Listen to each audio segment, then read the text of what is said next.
বাংলা সিনেমার যে ইতিহাস সেটা অনেকটা লম্বা। সিনেমা সাদা কালো থেকে রঙিন হয়েছে বটে, কিন্তু সিনেমার ইতিহাস বরাবরই রঙিন ছিল।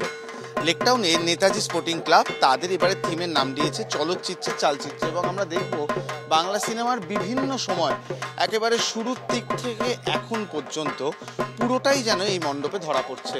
এবং তার সঙ্গে বেশ কিছু কাল্ট সিনেমা, সেই সিনেমার মুহূর্ত, সেই সিনেমার চরিত্রাভিনেত্রী বা চরিত্রাভিনেতারা, এবং মণ্ডপে বাইরের দিকে সেই সব পরিচালক যাদের হাত ধরে বাংলা সিনেমা এতটা দূর অব্দি এসছে। আর যে প্রতিমা, সেই প্রতিমার মধ্যে একটা সাবেকি ঢং রয়েছে, বাংলা সিনেমার মতোই চিরন্তন হয়ে উঠেছে সেই প্রতিমা।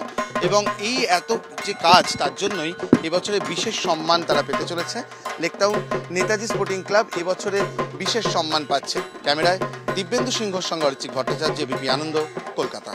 উল্টোডাঙায় কবিরাজ বাগান সর্বজনীন দুর্গোৎসব কমিটি এই পুজো এবছর 60-এ পা দিল।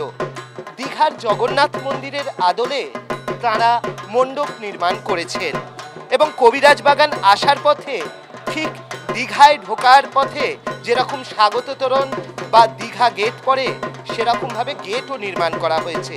আর ভিতরে প্রবেশ করলে পুরো দীঘার জগন্নাথ মন্দিরের ছোঁয়া চোখে পড়বে।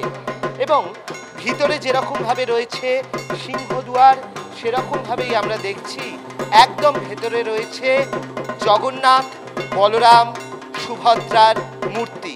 আর সেই কারণেই এরকম দীঘার জগন্নাথ মন্দিরের আদলে মণ্ডপ নির্মাণ, তার সঙ্গে এই ধরনের সুন্দর প্রতিমা, এই সব মিলিয়েই তারা পেয়ে যাচ্ছেন এবিপি আনন্দের শারদ আনন্দ সম্মান 2025-এর বিশেষ সম্মান, এই পুরস্কার।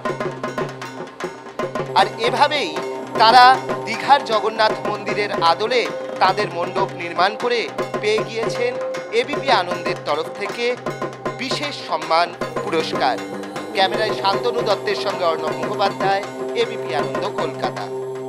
পদ্মপুকুর বারোয়ারির এবার 89তম বর্ষ। তাদের এই পুজো মণ্ডপে আসলেই এক টুকরো উড়িষ্যাকে খুঁজে পাওয়া যাবে, তার কারণ তাদের থিম পিপলি ধাম। আর এই মণ্ডপে প্রবেশ করলেই যেমনটা পিপলি গ্রামে দেখা যায়, ঠিক তেমনই বিভিন্ন জায়গাতে ছবি, এবং তার সঙ্গে সঙ্গে দেখা যাচ্ছে যে জগন্নাথ, বলরাম, সুভদ্রার বিভিন্ন আর্টের ছবি এই মণ্ডপ জুড়ে রয়েছে। তার সঙ্গে বিশেষ আকর্ষণ এই ঝাড়, যেটাকেও পিপলি ঝাড় বলা হয়। এবং আমরা দেখতে পাচ্ছি যে সাবেকি প্রতিমায় একেবারে উড়িষ্যা বাংলা মিলেমিশে একাকার। শারদ আনন্দ 2025-এর বিশেষ সম্মান পেয়ে যাচ্ছেন তারা। উমা এসেছে ঘরে, যে ঘরে উমার বাস, সেই ঘরেই বসত বাটি।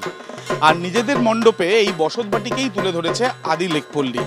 111তম বর্ষে তাদের এই মণ্ডপে আসলেই বোঝা যায় যে মায়ের যে ঘর, সেই ঘরেই তো রয়েছে শান্তি। তার কারণ বেড়া থেকে আরম্ভ করে জানলা, দরজা, এগুলো সমস্ত কিছু এখানে তৈরি হয়েছে, আর তাকে রাঙিয়ে তুলেছে বিভিন্ন ধরনের আলো। শারদানন্দ 2025-এর বিশেষ সম্মান পেয়ে যাচ্ছে আদি লেকপল্লী।